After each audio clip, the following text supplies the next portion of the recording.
I have been there and I have gone there.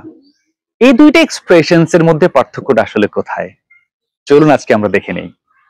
যখন আমরা কোনো কমপ্লিট একটা জার্নি নিয়ে কথা বলি, তখন আমরা I have been there এই এক্সপ্রেশনটা ব্যবহার করি। কিন্তু যখন আমরা একটা ইনকমপ্লিট জার্নি নিয়ে কথা বলি, ফর এক্সাম্পল আপনি গিয়েছেন বাট আপনার ভ্রমণটা এখনো শেষ হয়নি, তখন আমরা I've gone there এই এক্সপ্রেশনটা ব্যবহার করি।